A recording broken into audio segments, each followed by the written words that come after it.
Hey, what's going on, Doom Clan? My name's it's Luca, and this is Doom Pollo's gameplay. It's a 102 kill specialist on the map Strike Zone, playing with the Remington R5 right now. He's got the silencer and red dot sight on there, and that's a pretty good setup. I would have to say with the Remington R5, though, I would personally choose other weapons.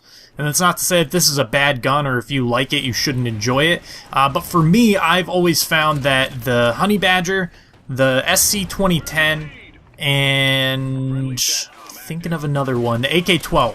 I've always felt like those were better guns just all around than the R5. Though I have gotten a chem strike with the R5 already, so it's not a completely terrible gun. It's not like you can't like it or use it or do well with it. I would just not personally recommend it to people unless you're kind of looking for just a different gun to use or some sort of challenge, like you're trying to get a chem strike with it or something like that. So he does switch weapons. He switches to the FAD about halfway through the game, and with that he's using the silencer and extended mags, which if you guys have not used the FAD, it's a very good gun. In my opinion, it's better than it was in Modern Warfare 3, and if you put extended mags on there like he did, it gives you like 63 bullets in the magazine or something like that. Something ridiculous like that. So it's a very good all-around gun as well. Again, it might not be one that I would initially recommend, but if you guys are looking for some interesting guns to use, he definitely did switch it up with the weapons in this gameplay. Now, you'll see he's on a specialist bonus right now, but unfortunately, Pollo does not get the chem strike in this game. He gets very close about 2 times, but unfortunately, you guys will see most of his deaths, and I did cut out a lot of his deaths because he did die a lot. He was rushing around, trying to play the objective a lot of the time, and was getting killed off of flags and stuff like that, but a lot of his deaths were from IEDs, from frag grenades. At one point, the enemy team got a chem strike and a care package.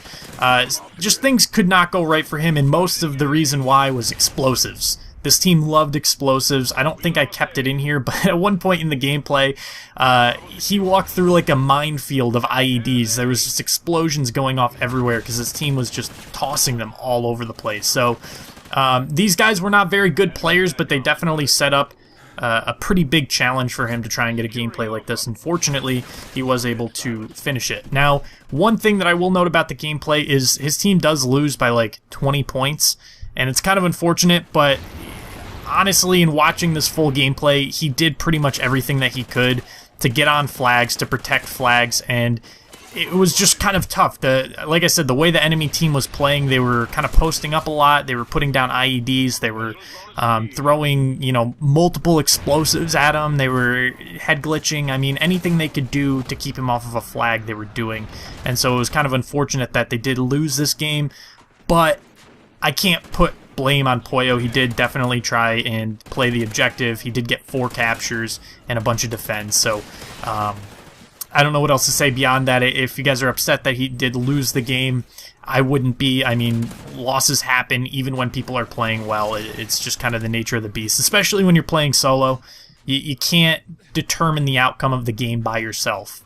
Sometimes you can, but a lot of times when you're playing against a team that is just more coordinated than your team, there's not really any way around it. So that's all I'll really say about that. I do want to give you guys my kind of post-initial impressions. On my own channel, I did a commentary over my first chem strike the other day, and I talked about, my initial impressions of the game, and I want to just talk about them a little bit on this channel and about how they may have changed. Basically, my initial impressions of this game were that it was good, that the gun balance was pretty solid, I would have to say. There's not really too many overpowered weapons. Some people say the MSBS. I'd say that that's not necessarily too overpowered. It is a little bit, in my opinion. I don't think it should one burst that much. But, who knows? Maybe they'll patch that gun. But I don't think it's necessarily like a game breaker or anything like that. So far, we haven't really run into any target finder like things, or anything that's really super annoying to run up against. And so I have to say that's a good thing. I mean, the fact that it's been 5 days now, 4 days, 5 days, and we haven't run into anything like that is definitely a good sign. Usually things like that will start to pop up at this point, and they haven't. So that was one big thing. The second big thing that I noticed was the hit detection in this game. It's phenomenal. It's amazing. It's way better than Modern Warfare 3, and there were some people when the game first came out and they were like, oh, this is the worst Call of Duty ever, blah, blah, blah, blah. I highly disagree, and the one reason why I would disagree is because just on connection alone, I think this game is better than Modern Warfare 3, Black Ops 1, and Black Ops 2. Just on connection. Not talking about, you know, anything else, maps, gun balance, anything like that. I think that the connection by itself is the defining factor for me in this game, because that's all I've ever really wanted, was a well-connected Call of Duty game that didn't have anything severely game-breaking in it. And so far, that seems to be holding true for Call of Duty Ghosts. So I'm pretty excited for how this game's going to kind of flesh itself out, how it's going to evolve over time. But anyways, right here, if you guys notice, it says 99 up in the top right. We've said this in other gameplays, but he gets 3 kills past the 99 mark. You can rewind it and take a look at the scoreboard and count the kills, but it is 102 kills. So anyways, if you guys like this gameplay, go check out Pollo. Link will be in the description. If you guys like this commentary, my link will be in the description. My name's It's Luca.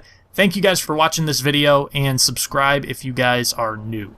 Take it easy.